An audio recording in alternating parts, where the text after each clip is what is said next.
Today we are going to do a bed bathing. So ginagawa po natin to especially kung yung patient is hindi niya po kayang mag-bath mag-isa. So first we need to wear a gloves para po maiwasan ang pag-transfer ng microorganism. Then next po, make sure na si patient po is comfortable all throughout the process. Then next is provide privacy. So we have here po 2 towels and 3 small towels. We need this po para pang-cover kay patient once na tinanggal na po natin yung robe niya. So this will prevent po na malamigan si patient. Okay, so let's start po. We have here the soap. The towel po for the soap. So we need it to be dry, then put a soap on it. Then we can ask po the patient kung ang gusto niya is yung may sabon ba or yung water lang. So we first need po dito sa cleanest, always make sure po na sa right side or sa side po kayo na malayo sa inyo. Then iwasan po natin ang mata ni patient. Then once na done na po tayo sa face ni patient, pwede na po tayong mag-proceed sa arms niya. Always make sure po na sa malayo kayo magsimula. Make sure po na every finger ni patient po is mapunasan natin as dun po nagdudwell. Dun po nagdudwell yung mga microorganism. So once na done po, pwede na po natin banlawan yung may soap. Lalo na kung napansin po natin na masyado na siyang madumi. So we can now proceed po sa body ni patient. Ganun pa rin po from furthest to nearest po para hindi po siya magpabalik-balik yung water. Once we are done po, we can now proceed with the feet.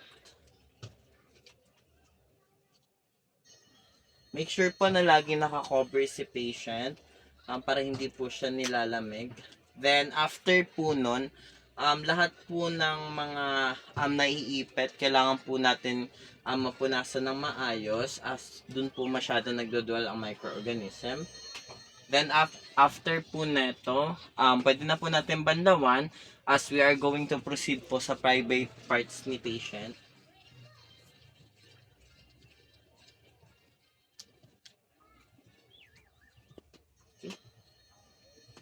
Make sure din po na lagi natin tanungin si patient kung comfortable po siya or nilalamig na po siya. Then next naman po is sa back ni patient. Pwede po natin siyang kausapin kung kaya niya pong mag-side.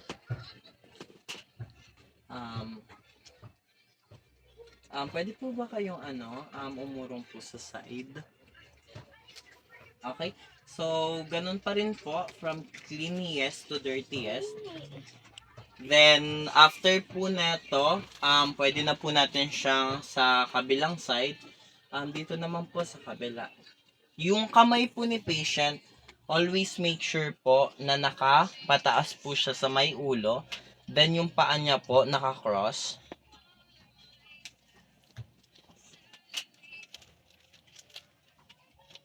Then, pwede na po natin siyang i-cover. Then, kumuha naman po tayo ngayon ng mga dry towels and pwede na po natin siyang punasan si patient. While the patient, once natapos na po kayo sa pagsaban kay patient, pwede na po natin siyang i-dry. Make sure na ba-dry po natin yung katawan ni patient or any parts po ng katawan na nabasa to make sure na hindi na po mag-dwell dun yung mga microorganism. Then, after po nun, pwede na po natin kunin yung dry towel. Papatong lang po natin siyang ganito. While yung wet towel po, hihilahin natin siya.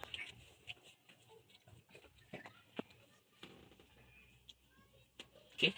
So once tapos na po tayo, pwede na po nating i-dry si patient.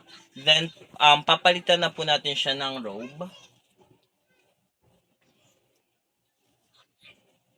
Pag kaya naman po ni patient na magpalit ng robe, pwede din naman po siya na yung gumawa.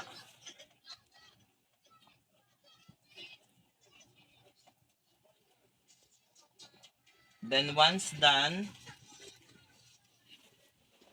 then next, once na done na po, pwede na po natin kumutan si patient. Always make sure na may space sa paa para po nakakagalaw-galaw siya. And that's it po sa bed batting.